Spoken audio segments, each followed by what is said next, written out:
I have one of my favorite Dr. Seuss stories to share with you called The Butter Battle Book.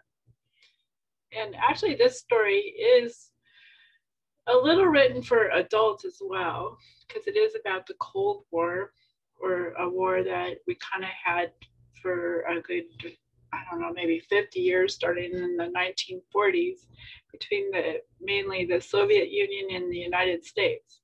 It wasn't a real war that you fought, but it was called the Cold War, where each country had a bigger and better weapon to fight with. And the Better Battle Book is kind of about that, as you'll see. It is about the Yuks and the Zooks. And one likes to have the butter on the top of their toast, and the other likes the butter on the bottom of their toast. And they actually start a big Cold War over it. And so it's kind of a silly war to have, right? How many of you like your toast with butter on top? Well, I like my butter on top because it doesn't fall off and land on the plate, right? But I'm not going to have a battle over it, though. It's called The Butter Battle Book by Dr. Seuss.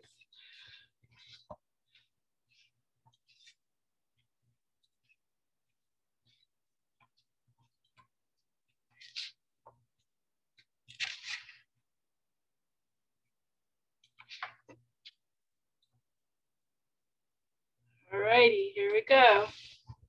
On the last day of summer, 10 hours before fall,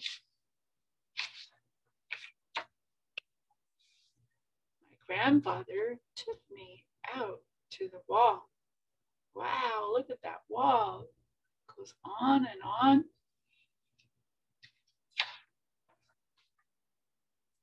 For a while, he stood silent. Then finally he said, with a very sad shake of his very old head, "As you know, on this side of the wall, we are Yuks. And on the far side of the wall live the Zooks." Then my grandfather said, "It's high time that you knew the terribly horrible thing that Zooks do.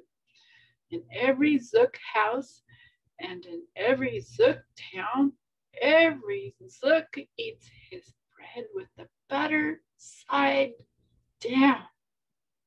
Isn't that terrible? But we Yuks, as you know, when we breakfast or sup, spread our bread, Grandpa said, with the butter side up. That's the right, honest way. Grandpa gritted his teeth. So you can't trust a Zook who spreads bread underneath. Every Zook must be watched. He has kinks in his soul. That's why, as a youth, I made watching my goal. Watching Zooks for the Zook watching border patrol.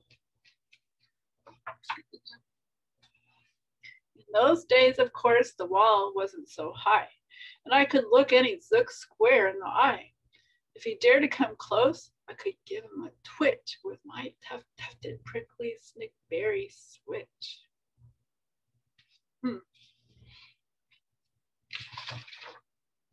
For a while, that worked fine. All the Zooks stayed away, and our country was safe. And one terrible day, a very rude Zook by the name of Van Itch snuck up and slingshotted my snickberry switch.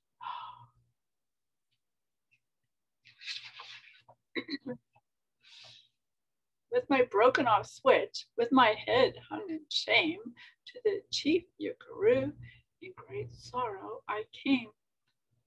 But our leader just smiled and he said, "You're not to blame, and those Zooks will be sorry they started this game. We'll dress you right up in a fancier suit. We'll give you a fancier slingshot to shoot." And he ordered the boys in the back room to figure how to build me some sort of triple sling jigger. My triple sling jigger, I sure felt much bigger. I marched to the wall with great vim and great vigor, right up to Van Itch with my hand on the trigger. I'll have no more nonsense, I said with a frown, from Seuss who eat bread with the butter side down. And it looked quite sickly. He ran off quite quickly. I'm unhappy to say he came back the next day in a spiffy new suit with a big new machine. And he snarled as he said, looking frightfully mean, "You may fling those hard rocks with your triple sling jigger, but I also now have my hand on the trigger. My wonderful weapon, the jigger rock, snatch him, we'll fling him right back just as quick as we catch him. We'll have no more nonsense. We'll take no more gup from you yucks who eat bread with the butter side up." "I have failed, sir," I sobbed as I made my report to the chief yuckaroo in the headquarters fort. He just laughed. "You've done nothing at all of the sort. Our slingshots have failed. That was old-fashioned stuff. Slingshots, dear boy, are not modern enough. All we need is some newfangled kind of gun. My boys in the dark room have already begun to think about walloping with Zinger one. My bright boys are thinking they're on the right track. They'll think one up quick and we'll send you right back."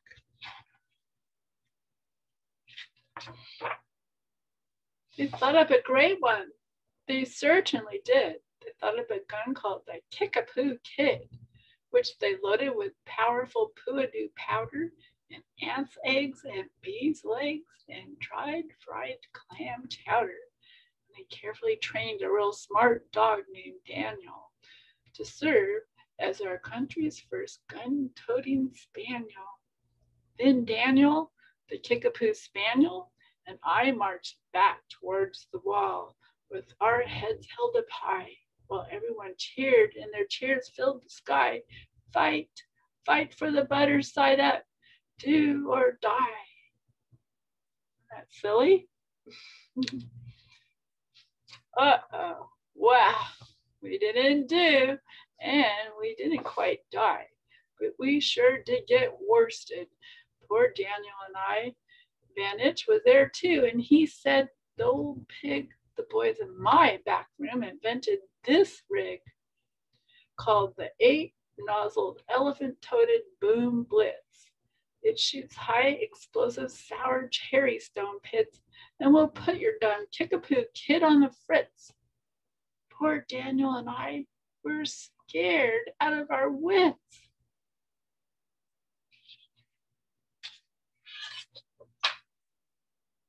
Once more by Van Itch I was bested and beat. Once again I limped home from the wall in defeat. I dragged and I sagged and my spirits were low, as low as I thought that they ever could go. And when I heard a boom, bah, and a diddly dill, and our butter-up band marched up over the hill, the chief yuckaroo had sent them to meet me, along with the right side up song girls to greet me. They sang, "Oh, be faithful, believe in thy butter," and they lifted my spirits right out of the gutter.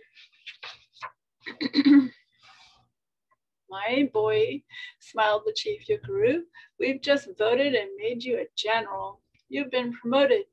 Your pretty new uniform's ready. Get in it. The big war is coming. You're going to begin it. And what's more, this time you are certain to win it.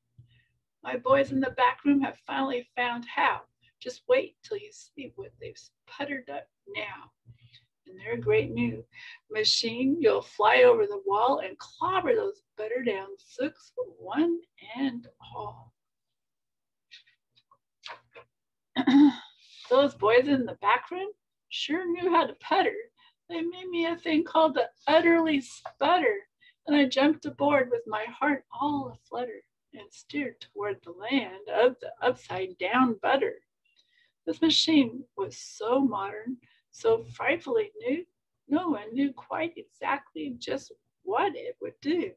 But it had several faucets that sprinkled blue goo, which somehow would sprinkle the Zooks as I flew and gum up that upside down butter they chew. Uh-oh. I was racing pell-mell when I heard a voice yell, "If you sprinkle us Zooks, you'll get sprinkled as well." Van Itch had a sputter exactly like mine, and he yelled, "My blue gooer is working just fine, and I'm here to say that Yooks can goo Zooks. You'd better forget it, 'cause Zooks can goo Yooks." I flew right back home, and as you may have guessed, I was downright despondent, disturbed, and depressed. And I saw just as soon as I stepped back on land, so were all the girls of the Better Up band. The chief drum majorette, Miss Yuki and Sue, said, "That was a pretty sour flight you flew, and the chief Yugaroo has been looking for you." I raced to the office. The place was a sight. "Have no fear," said the chief. "Everything is all right. My bright back room boys have been brighter than bright. They thought of a gadget that's newer than new. It's filled with a mysterious moo laka moo, and can blow all those Zooks clear to Salamagoo. They've invented the Bitsy Big Boy Boomaroo. You just run to the wall like a nice little man. Drop this bomb on the Zooks just as fast as you can. I've ordered all Yooks to stay safe underground while the Bitsy Big Boo Boomaroo is around."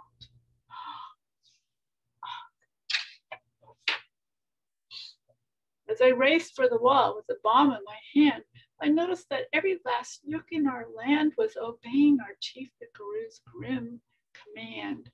They were all bravely marching with banners aflutter down a hole for their country and right side up butter.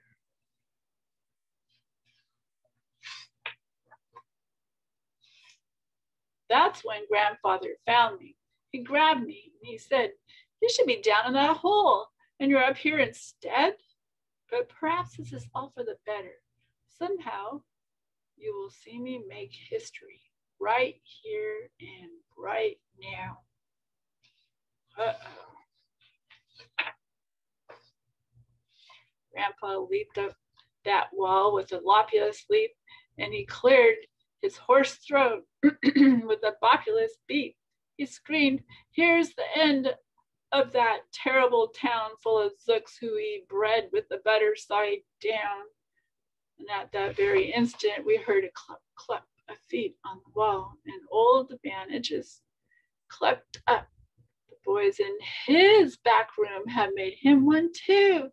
In his fist was another Big Boy Boomaroo. "I'll blow you," he yelled, "into pork and wee beans. I'll butter side up you to small smithereens. Oh no."